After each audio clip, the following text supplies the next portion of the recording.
Ώρα Μεταμόρφωσης, ιατρικά νέα και σήμερα φιλοξενούμε μια γυναίκα θρύλο στην επιστήμη της οφθαλμολογίας. Κοντά μας η Dr. Marguerite Mc Donald, η επιστήμονας η οποία μας έδωσε την ευκαιρία να αποχαιρετήσουμε τη μοιοπία με την πρωτοποριακή μέθοδο λέιζερ. Είναι φυσικά μεγάλη μας τιμή για εμάς να συνομιλούμε με την Dr. Mc Donald και να μάθουμε τα μυστικά που κρύβει η επιστήμη για τα μάτια μας και μόνο. Dr. Marguerite Mc Donald, it is a great honor for the medical TV show Ώρα Μεταμόρφωσης to participate. Thank you so much for this. Hello. Hi, it's my pleasure to be here and my honor, Glyceria. Thank you for inviting me. You are a worldwide known ophthalmologist that made a great achievement that all ophthalmologists will dream to live. After years of laboratory and animal research, you were the first surgeon in the world to perform laser vision correction, myopic, astigmatic, and hyperopic photorefractive keratectomies, as well as the first phototherapeutic keratectomies. Dr. Marguerite Mc Donald, we live without glasses because of you. Please, let's go back and share with us this great momentum of your career path. How do you feel about this today? Well, I'm overjoyed to see what has happened. Back when we were doing this research, we really didn't understand what a worldwide revolution would follow. We said, oh, this is good. We're going to get people out of their glasses. But we didn't realize that it was a landmark in ophthalmic history. So I read the paper by Dr. Steve Trokel in 1983 in the American Journal of Ophthalmology. And I was a very young assistant professor at Louisiana State University, but I knew Dr. Trokel. I went to medical school at Columbia, and we had done some research together. And he had taken a laboratory laser used to make, an excimer laser used to make computer chips in California. Wow. And he just passed it over some cadaver eyes, cow eyes, pig eyes. And he said, this has some potential in refractive surgery. Okay. And I called him up and I said, Dr. Trokel, remember me? We did research just a few short years ago. I know that you need to go on to do animals. You have no animals in Manhattan. Okay. I'm in Louisiana now. I have animals, I have rabbits, I have monkeys, I have everything needed for the next steps. So Steve Trokel in New York, myself at LSU, and Charles Mutterland, the physicist in California, we began to work together. That's how it all started. So I realized just now, hearing this story, because we have studied very much your CV and your video and your interviews. So now I realize that you have seen a surgery, and from accident, you realize that this action can be used for a new invention of the ophthalmology. And that is how you invented the laser, correct? Well, yeah, so Dr. Trokel's paper, he just made random cuts on pig eyes and rabbit eyes, cadaver eyes, and the last sentence of his paper was, this has potential in ophthalmic surgery, because for the first time he was able to make incisions in the cornea with a laser and no surrounding thermal damage, no thermal damage. Yes. So that's when the light bulb goes off, and there is no laser in the history of the world before the excimer that could make an incision without thermal damage on the cornea. Amazing. It is amazing. So that was the very, very beginning. Amazing. Marguerite, we all know that medical world, and especially the surgery division, is mainly conquered by men. But you are the glowing exception. Please share with us your experience in this, and how did you manage not only to survive, but to be the protagonist? Well, in the beginning of my career, it's true, there were no women on the podium. There were no women professors. I was the first female on the faculty in the Department of Ophthalmology at LSU. Very few papers were written by women. I mean, it was a lonely feeling, but you just put your head down and work. You just let your work speak for itself. You don't have to say anything if you're doing good work. I can understand from your talk that you are very humble. It is amazing. And to let the viewers realize the power of Dr. Marguerite Mc Donald, name, allow us to reveal some of your titles. We can't, of course, mention all of them because we will need hours. So, you have been president in many, many organizations. And now we can see in the super all your presidential titles. And you have over 2,000 publications in the field of cornea and refractive surgery. And still, you are, you just said that it's only work. It is amazing for your character. Well, thank you. You know, just one foot in front of the other, that's all. Amazing. It is amazing. For your pioneer work in refractive surgery that included the development and performance of the world's first excimer laser procedure in patients, you have received also numerous recognition awards. Dear Margaret, now we have the big question. We want to share with us a soul revelation. Many Greeks and the medical community is watching us.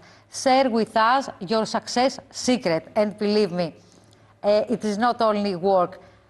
Dr. Marguerite Mc Donald, are you a miracle? Well, I guess just to have a strong belief in what you're doing, not all ideas are good.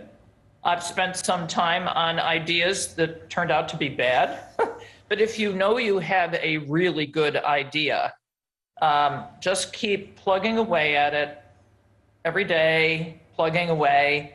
In the early days of Excimer, there were several dark periods where the research almost stopped.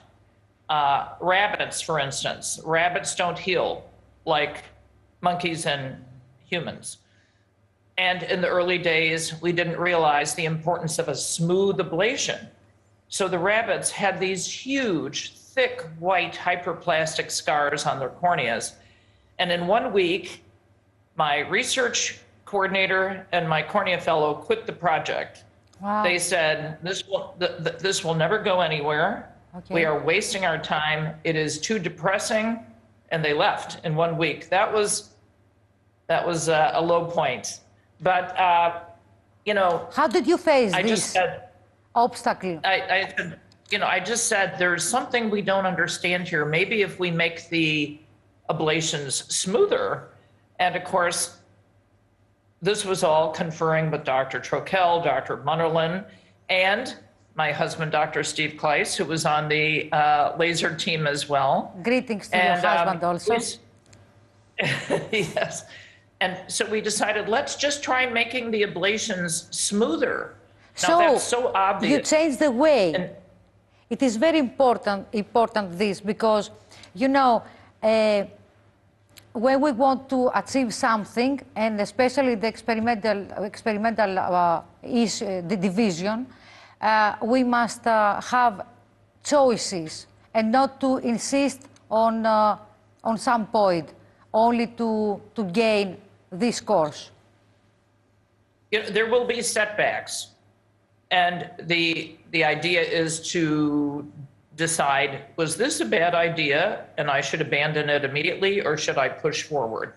And we just had the feeling, it's so obvious in retrospect that we needed to make the ablation smooth, but we didn't know anything back then.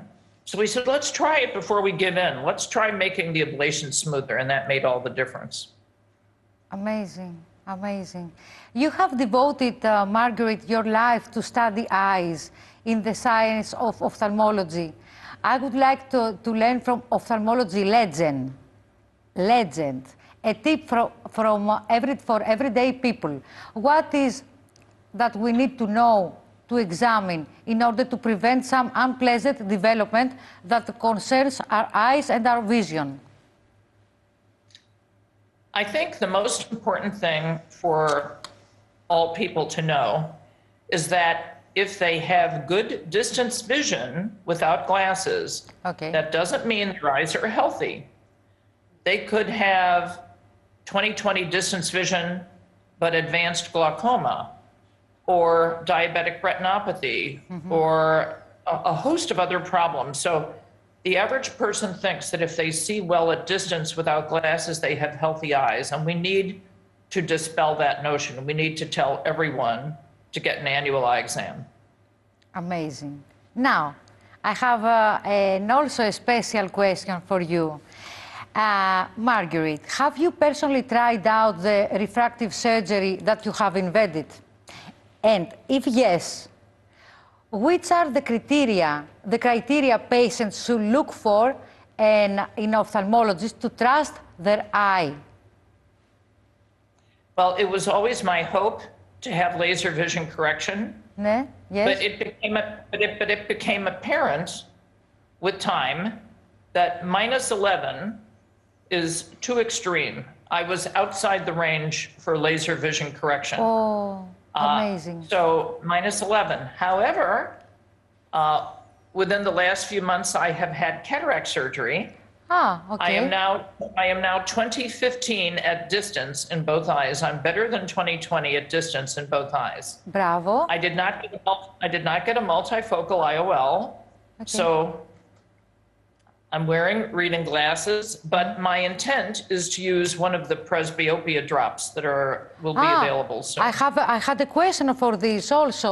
Tell me about this. Is there a revolution in this? The drops can help us, or it is a myth? Yes, and I have to say, apologies. It's spring here, and my allergies are out of control. I apologize. So yes, there is a presbyopia drop that is approved in the United States. It's called Vuity, and it's a re-engineered form of pilocarpine, 1.25%. And you take it once a day, and it gives you good near and intermediate vision for 6 to 10 hours. Wow. But it does pull a little, it does contract the ciliary body. No one in the clinical trial was above -4. So there are some drops coming very soon that, like phentolamine, that do not contract the ciliary body. They make the pupils smaller, but they would be safe for high myopes like me. So even though I have perfect distance vision now, I still have a myopic eyeball. I still have a long myopic eyeball, and I'm at heightened risk for a retinal detachment. So I'm going to wait for the drop that doesn't contract the ciliary body. The magic drop, that can save all the people that are, because in the 40, when you are 40, the presbyopia comes and changes the status of your life. It is amazing. Yeah. But now, with the technology upgrade, and from you, all the ophthalmologists that really believe in the innovation of technology, all the people can be saved. Let's go to another most common eye diseases that here in Greece, in Europe also we have, and especially the spring. It is the dry eyes and blepharitis. We have studied at the Aegean cornea before some years that was planned in Mykonos, that you were also, of course, organized it. You have presented the depth theory, dry eyes and blepharitis syndrome. Can you please elaborate on this? Because we have a product here in Greece, the Naviblef, tea tree oil cleanser, that you have presented also widely for dry eyes and blepharitis. And why it is so important to use that kind of pharmaceutical products? So there is a biofilm. Most bacteria exist in a biofilm. Yes. Most infectious diseases, 65% of infectious diseases are caused by bacteria that live in a biofilm that is composed of polysaccharides. It is the perfect nutrient solution for bacteria. So biofilms help bacteria. They help viruses. Biofilms help mites. So if you can remove the biofilm, you are removing the substrate, the food for all these organisms. And it's important to remove that because it recollects very quickly. So in the United States, we advise that people do lid treatments with something like ophthalmogen or Naviblef at least twice a day, and severe cases 3 times a day. Yes. And they contain natural oils that are toxic to the exoskeleton of the mite and also destroy the polysaccharide biofilm, making reproduction very difficult. So they're an important part of our treatment of any patient with ocular surface disease, but especially if they're headed to surgery.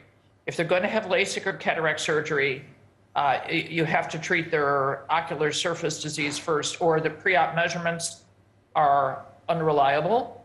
They will have a rocky course and a greater chance of endophthalmitis for the cataract patients, which is our most serious complication, and a greater chance of a post-LASIK infection, or a host of other complications. So treating the ocular surface has become important for all surgeons, whether they are interested in the ocular surface or not. This is sort of forcing us all to become interested in the ocular surface. Yes, Naviblef, of course, is doing this activity, and you have also mentioned ophthalmogen. From my beloved husband and your friend John Chakales, who has invented this kind of innovative formula that really can, this is a gel that can be used in the eyelids and the eyelashes. And because Demodex, that you have also mentioned, is mainly now in our lives. We know this, category. And this gel contributes to the control of the bacteria biofilm also. Yeah, I mean, and it is possible to obtain these products in the US. And as you see here, they are available here. You can get anything on Amazon. And they're highly effective. They're also, besides being anti-mite, antivirus, antibacterial, they're calming. They soothe inflammation. They reduce irritation and redness. Amazing. You know, we know very well that you love Greece, and you are always participating in the organization committee with Dr. Ioannis Palikaris. This summer, we are going to have a Aegean corner in Greece also? We're going to have it in 2023. Okay. And I must say, Dr. Palikaris is world-renowned, the father of LASIK. Yes. He developed LASIK about a decade after PRK, a giant in his field and a dear friend of ours and a collaborator on many projects and papers. So LASIK was born in Greece. You should all be very proud of this. We are, of course we are, for Dr. Palikaris. Yes. So, the most famous... Next year, do it again. Sorry? I said, next year we'll do it again. It'll be Aegean cornea next year. And we will also cover this, this event. The most famous ophthalmologist, Marguerite Mc Donald, the most famous opinion leader in ophthalmology. You are the most suitable person to give us a hint for the future of ophthalmology, Marguerite. How do you see the future? Are we going to have transplantations of bionic eyes? This is very important for your answer for us. Artificial retinas and retinal transplantation are already in development.